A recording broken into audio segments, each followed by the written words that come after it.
Mr. Beast videos are insane. The sets, the challenges, the scale, the production. But most people have no idea what actually goes into making one of these videos. So today I'm going to break down a Mr. Beast video as if a creator or a brand were to hire my company to produce the exact same thing. But first, my name's Devin. I run a production company that makes videos like this for some of the biggest brands and creators on the platform. I manage crews of 30, 40, 50, 100 people, multi-day shoots, hundreds of thousands of dollar budgets, and I'm gonna break down exactly what it takes to make one of these videos. It's not gonna be perfect, but it's a good place to start. And we're gonna do it together as a family. Let's get started. Beast separates their production into creative and production and producing. So the people that are in creative, they will get a title and thumbnail, and it's their job to build out what this looks like. So based off of the thumbnail that Jimmy's approved, the title that Jimmy's approved, can it make something interesting? Gathered a 1-year-old who will race every... All right, the funny thing to notice on this immediately is that this is a green screen. So he's actually not there.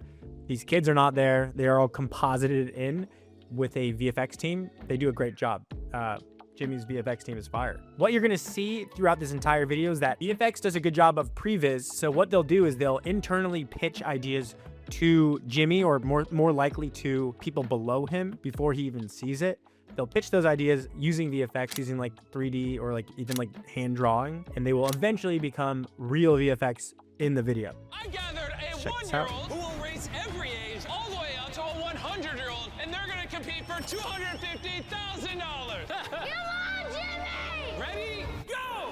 He's shooting a gun. That is not a real gun.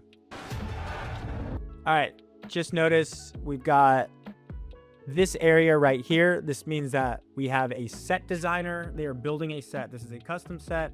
You can tell the numbers are just laid on top of the white turf right there. All right, boom. So he's showing a wide shot. We've got cameras in the shot. Check this out. So now we're doing a little world building back here. LED portable screen. You can tell that it's just left here. This is actually brought here. It's very kind of them to bring this because they don't need it. They're not using it for the actual content. They're using it so that people can watch what's going on. So right here, you can see there's trailers for talent. There's porta potties. There's a bunch of tents right here. It's probably for food.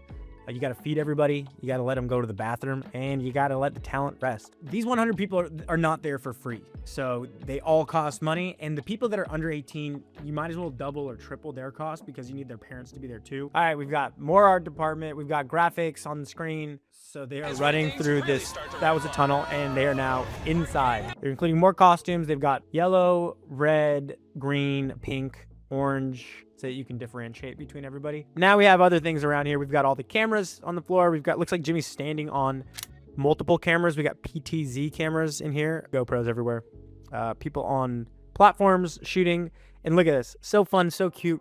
He has put a few tunnels on both sides of these, just like a head nod to how they entered, even though they did not enter from there for sure. How do 50 people play dodgeball? Well, you play it, I guess, in a pie that sliced into 5 different groups. This makes a lot of sense. I'm sure that they went through a lot of iterations to get here. Maybe they tried in another football field size dodgeball. Maybe they tried reusing the previous set. Knowing Beast, they don't really reuse a lot of their sets. Kind of just use it once and then move on because it's too boring to look at the same thing twice. But this is an interesting way to play 50-person dodgeball. It makes a lot of sense. Oh, in the corner, you can see that we've got somebody reacting to what's going on so they can cut between it. It's a great resource to have for posts, is to be able to cut between it, entertaining people reacting to what's happening on screen. So it's not just Jimmy. He really utilizes his friend group around him to make sure that there's never a dull moment. The 40 through 60-year-olds have Look at that. They really are like, they've leaned heavily into like these Squid Game things. So guys who have nothing to do with the game itself are just in the back wearing masks. So what Beast probably does is they would assign one producer per challenge. Instead of having one person juggling all the different things that go into making a challenge, they would just have like Jenny, Jeff, Jaime, and whoever's in charge working on those challenges. It makes it a lot easier to have one person in charge of each challenge. And by person, one producer. Oh, they brought the big boy cameras out today. We've got like a Sony Venice. It's probably because it's late at night. They might be shooting this at 3 in the morning. I've heard some pretty horrific stories that their team will shoot very late into the night. The first challenge, everybody was kind of bundled up. This challenge, people are extremely bundled. This is North Carolina, probably in late fall or early winter, maybe like late winter, but I doubt it. I guess it usually takes them 3 weeks to put something like this together. This came out February 7th. So yeah, they probably shot this in December in North Carolina, so it's super cold. This water has got to be freezing. Not only for this challenge number 3, the dunk tank, you don't have to just think about the creative behind it, but you have to think about safety. We will definitely need like a experienced builder to be here. They're digging. You got to make sure you're not running over any gas lines, electric lines, septic tanks. This is, if any of the challenges, you're really working with a professional team to make sure that this happens. This will be one of the more expensive challenges because of that. There's a boat here. You can see a boat in the corner. I wonder if that is for the contestants, but I don't think it is. The money, it's always visible. There's a lot going on here. Is there going to be... Are there cameras underneath here? I can't see any, but there definitely are cameras on each. There is a underwater camera guy. Let's see if we can see some of his shots. Do they even use the underwater shots? A lot of the times you will just have a camera operator somewhere and not even use the shots. So we've got cameras rigged into every booth. They're not even using this angle. They're using a top angle from somewhere. Their team is not built out enough to do engineering stuff like this. They're not engineering these seats. This is, I think the ATS team was the company that did American Ninja Warrior and has done previously a lot of work with Beast. So what we have here is a dunk tank. That was likely the only thing that they came up with at first. So they said, let's do a dunk tank. Similar to, let's have them race. Let's have them play dodgeball. Let's put them in a dunk tank.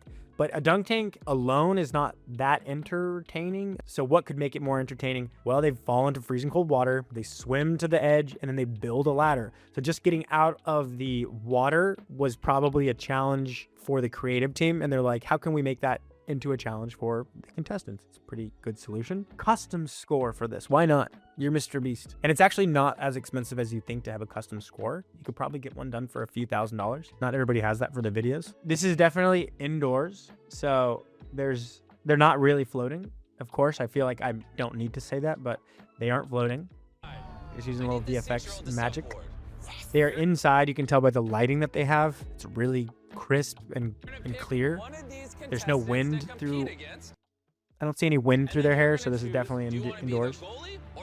It's a lot easier to film indoors. It's more of a controlled environment. Neither better nor worse. It's just easier. Again, using VFX to previs. I played water polo growing up, and we had this game called Five Alive. And this is basically that. Once you're done with practice, you've done it for 2 hours. For some reason, we would stay in and play Five Alive just to see who was better out of all of us at either shooting or playing goalie. It's a great game. As a Mr. Beast video, or like any good video goes, any good challenge video goes, it looks like we started with like a 100-meter race, pretty hype, pretty fast. The dodgeball, a lot of action, throwing balls, 50 people. There's a lot going on. Then we get to the race, the aquatic dunk tank race. A lot going on there too. This is pretty simple. There's really nothing to the set. So in order to raise the stakes, it looks like they decided, what if we told the audience that this was a floating soccer field? That sounds pretty cool. I feel like, 10-year-old Mr. Beast fans would really love that. It's a great way to raise the stakes without really doing anything. They raised the stakes by raising the field. Touché, Mr. Beast creative team. The producers don't even have to do anything other than make everything black around them. So right now, what they've done is blacked out all of the walls and the entire floor so they can make this black void effect. It's a great use of budget. It's really cheap to do this. So pulleys are interesting. They put cameras on all the mannequins. It's made out of plaster. Huge, because the ad, it seems like they're also going to use this set for that live stream or ROI out of that set. This takes off a lot from production. This means that all the producers had to do was reach out to a few universities nearby, and it looks like North Carolina said that they can come on through. They don't really need to do anything other than bring camera operators and show up. Let's see what the creative is here. And here's how we're going to decide it. They're going to both take shots at this red line, because this is the furthest the 7-year-old can actually shoot. Free throws? So one makes the shot and one doesn't. Whoever makes the shot will open. Very simple. This is the last one. So it's an extremely simple finale. We're starting with the race, high energy. We've got dodgeball. There's balls flying all over the place. 50 people. Then we go to the dunk tank, huge set, super complicated, a safety nightmare. There's all kinds of rigging and engineering going on. And then you go to PK's, small set, but it looks like banger. People like the PKs. Very easy, very simple to execute. The 5th challenge, to get people back in, they did a huge set. And that was I think it was a really creative concept. It looks like people didn't come back to watch that many more times, but it's a very interesting concept. And finally, a super easy finish, free throws.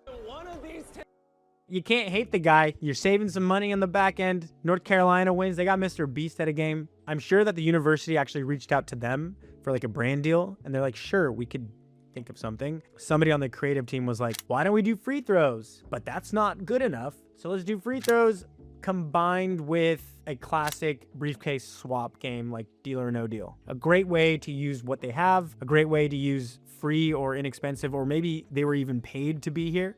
So it really counteracts on the budget, because in a budget, you can't have everything be 10 out of 10 cost. You have to kind of ebb and flow, but honestly, a great use of it. So another thing, this is picture money. This is not real money. I've been to Beast headquarters and I've held one of these briefcases. It's pretty cool. It looks really real. $10,000 doesn't actually fill up a briefcase that's probably more than 10K. So now there's like a little bit more behind the scenes into making a Mr. Beast video. If you want to see behind the scenes on an actual $100,000 video, click the video on this screen right now. We did something with Ludwig. We made a full-length documentary behind it, and I'd love for you to watch it. And please consider subscribing if you enjoyed this. Anyways, bye. Thank you so much.